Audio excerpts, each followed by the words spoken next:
Good evening, everybody. Please stand for the Pledge of Allegiance to the flag.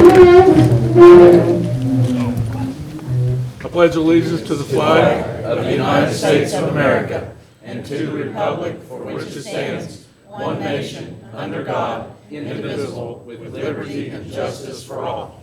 Thank you and welcome.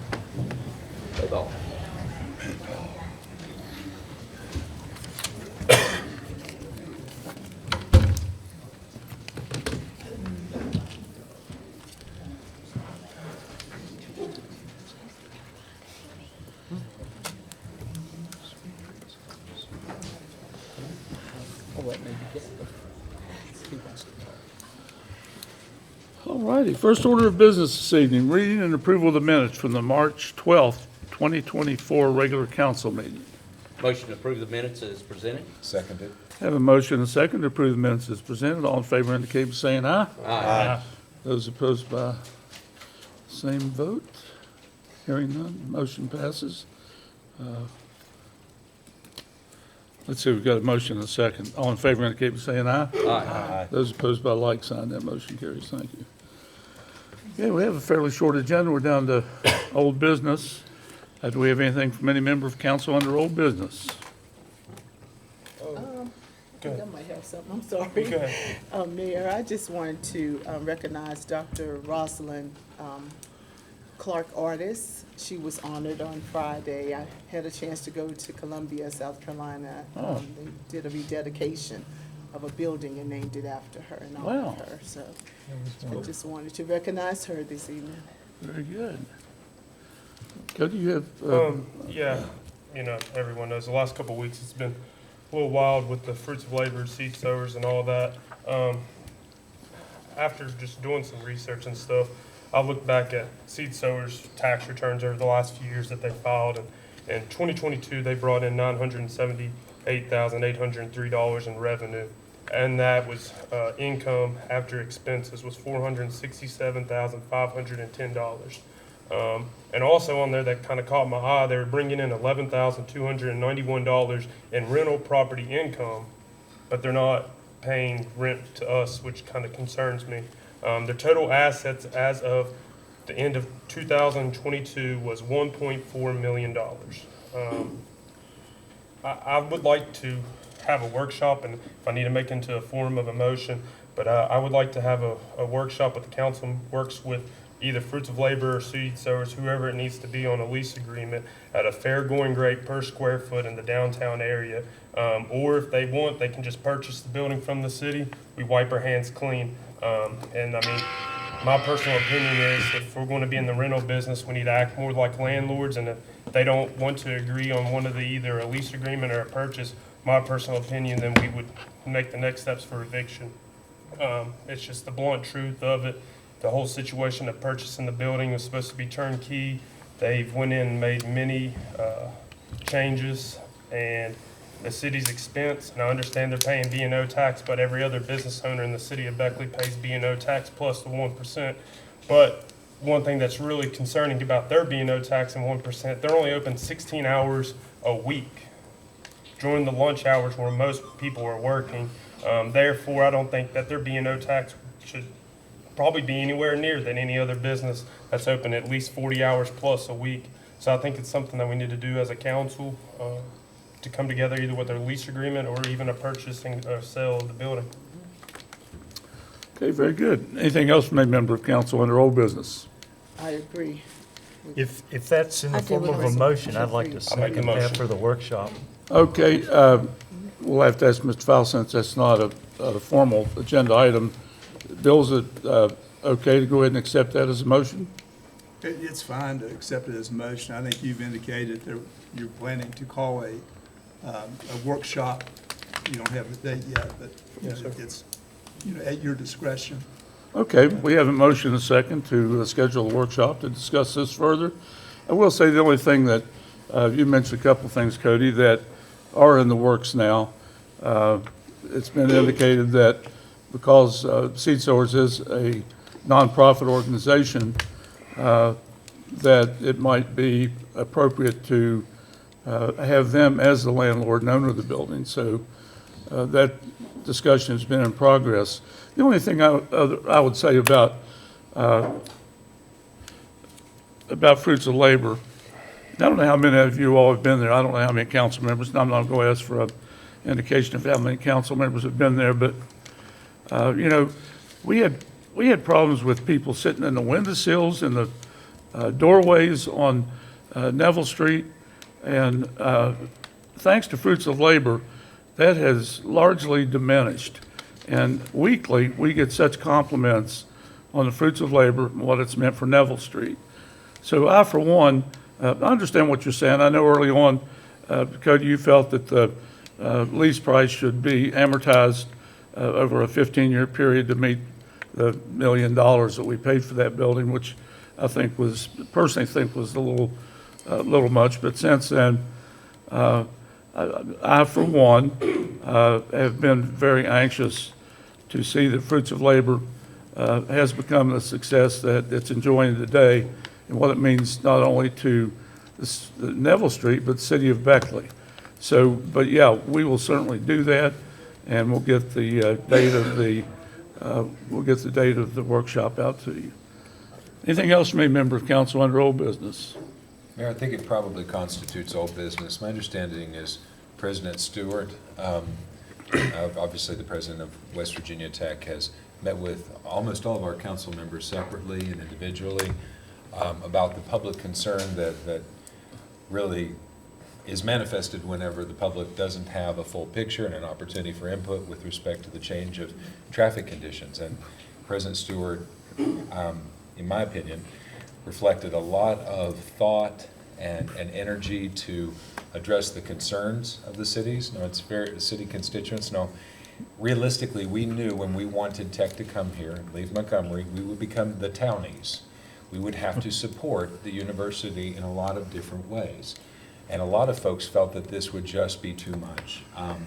So I hope that on Thursday, I believe at 5:30 on Neville Street, when West Virginia University Tech opens up this public forum to address some of these concerns, that it'll quell a lot of people's worries, because there have been a lot of concessions. And in my mind, I mean, City Council doesn't have the opportunity to say, Fruits of Labor, or for that matter, Seed Sowers, stop doing what you're doing. We can't control West Virginia Tech. We are not the bosses of so many people. But with the energies we do have, it's nice to see the university being such an open and transparent partner when they don't necessarily have to be, and ask for community input. So I would encourage everyone to look at the modifications to the plan. They are major, and they do reflect a deep listening that has happened on the university's part. So I'm encouraged, and I want folks, if you can be so kind as to listen with an open heart, and maybe we can reach some middle grounds. Very good. President Stewart also said that it would be in a different format than it was when it was here. It'll be more of a podium, speaking to the public and question and answer type thing. So, you know, please come out Thursday, 5:30. Where's it gonna be? It's uptown at the old Montgomery Ward building, or across from Ward Park. On Neville Street. Neville Street, You know, across from Ward Park. I think it's 410 Neville, I think. Yeah. That's what it used to That's be. what it was. Just as a teaser, not to steal thunder, but he's already heard the community with respect to the one roundabout being untenable. And that was exciting, because I think that was the first and most salient concern everyone had, was that the one in front of the Presbyterian Church, there just wasn't room for it. So please listen with an open heart. Yeah. Anything else from any member of council under old business? Anything from any member of council under new business? Okay, we're down to public comments. First, Mary West. Good evening. Good evening. I am back once again. And LaRue is still the same way it's been ever since I've been coming. So I would like to have some help, please. Also, now I'm not gonna stand here and mince words. Now, we got people running for office, and they're coming out with derogative names. And I don't care if somebody looks at me and think I am, but don't call Now, we got somebody running for office that called me yesterday. And I'm not gonna take it. I'll tell everyone in here. Because you got to know what it is. What you calling me. I need not to hear that in this little bitty country hick town. Don't call me one of them things. And then gonna say, cause see, I'm gonna let all you know why I pulled, and they couldn't pull my name from the ballot. But I told you guys I was not running anymore. And it was brought to my attention that people are running because they don't want me to win, and they don't want nobody that look like me to win. Now, we only got one seat representing people that look like me up here on this. I pulled out because I don't want to be the cause that that seat gets flipped, and I don't have nobody sitting up here looking like me. So, if you think I'm one of them ends, make no mistake, don't call me one in front of my face. Because it took the Lord to tell me to not raise these soup bones, because I was getting ready to attack. Because I know what I am. I'm an American, I'm a human being, I didn't come from Africa, and please don't call me again. So you all tell your people that's running for office to use some respect. Because I'm going to respect you as long as you respect me. But when you stop respecting me, we're going to lock and trade. And I don't care, you know, who knows about it. Because I can, you know, I just tell you like this, I snatch my teeth out and hand them to you because you ain't going to have none. You can use mine. Thank you all. Christy Lilly.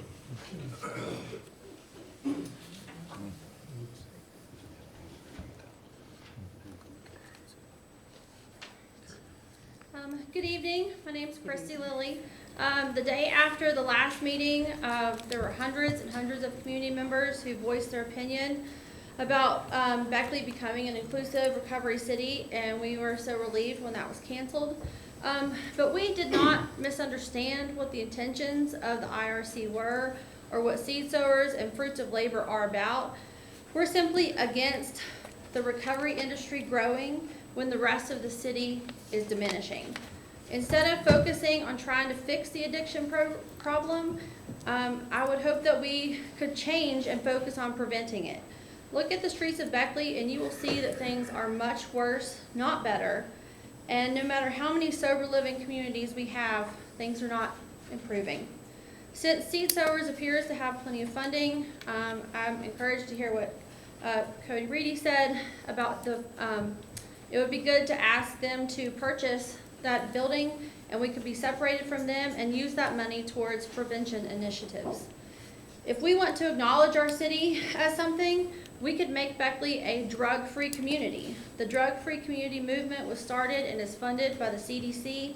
Its programs are leading the way to prevent youth substance abuse. Our neighbors in Fayetteville are a drug-free community, and I feel much safer walking in their downtown than I would my own right now. I would like to beg the council to consider developing high-quality after-school and summer programs. These programs have a significant return on investment. Every dollar being invested, saving at least $3 through the youth's future earning potential, performance at school, and reduction in crime and absences. The YMCA has over 650 kids registered for spring soccer, and they can't find enough coaches. The Mount Hope Basketball League plays in a building where the walls are actually crumbling, and they had to turn kids away this season. A modern educational sports facility could benefit this entire area in massive ways. Sports tourism in the United States last year alone generated almost $92 billion. These facilities boost the local economy and have the potential to create hundreds of jobs. Dunbar, Bridgeport, Morgantown, and others all have new facilities, and Mercer County is in the planning process for one as well. Kids who participate in youth sports miss on average 5 less days of school each year, have better grades, and are likely to resist the use of drugs. To summarize, 15 seconds. 15 to seconds. summarize, the citizens of Beckley want change. I urge you to spend time researching these topics and you'll see that communities all over the United States have saved themselves by taking a preventative, proactive approach to community rejuvenation.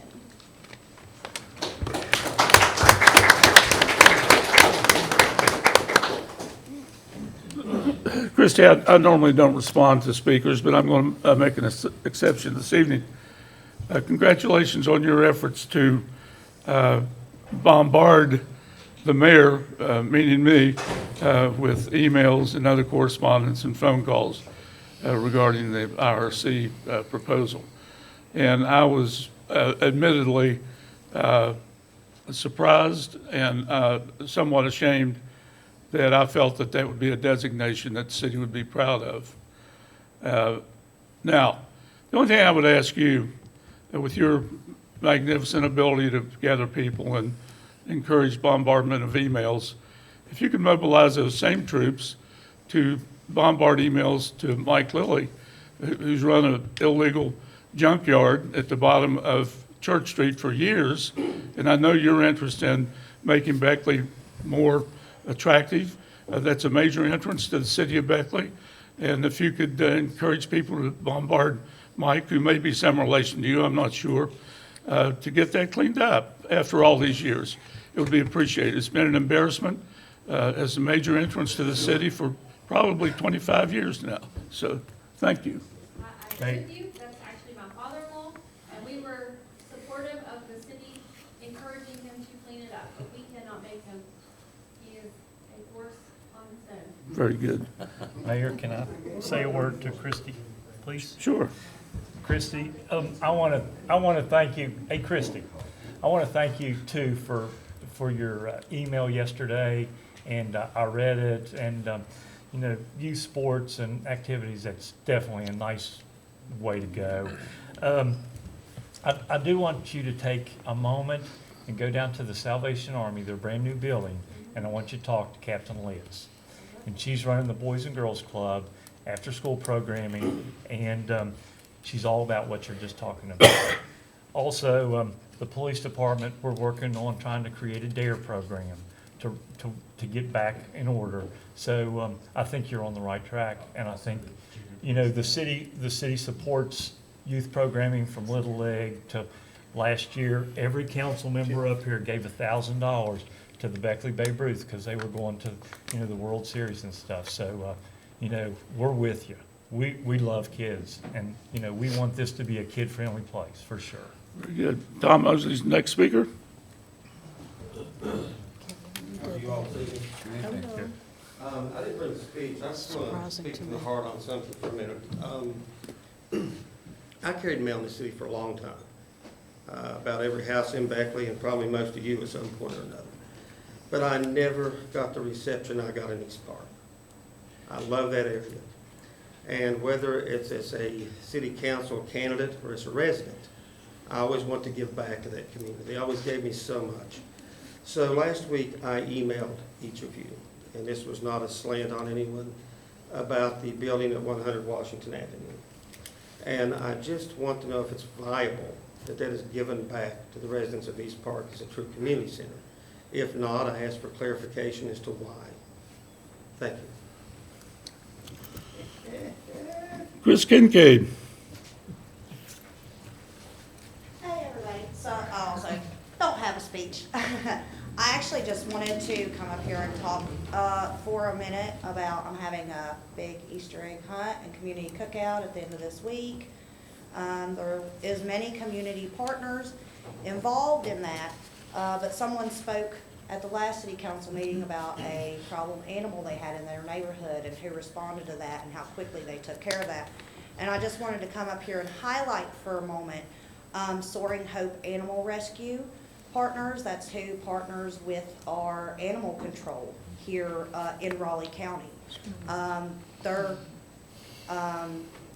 animal sanctuary, I guess, you know, where they take all their animals is located in Coal City. They will actually be at the event I'm hosting this Saturday with spay and neuter vouchers for anybody who needs them. They said they'd have probably about 1,000 of them. They partner with the Humane Society to provide those services.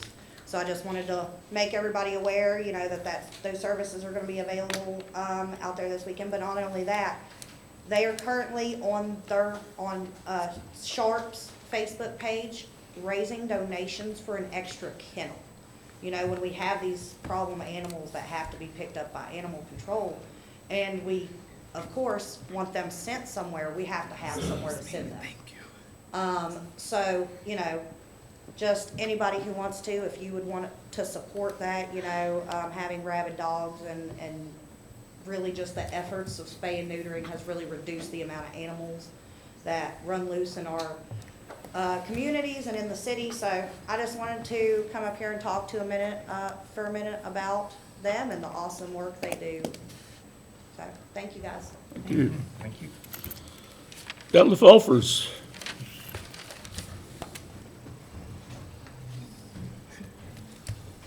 Good evening, sir. Good evening.